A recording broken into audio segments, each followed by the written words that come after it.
मुझे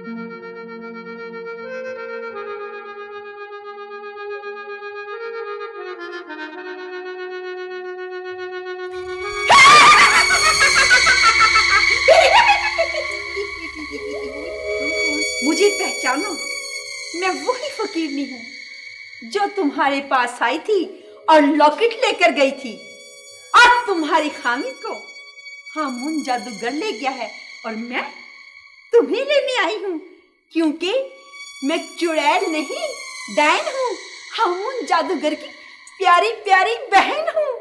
सोनिया, सादियां, पारियां।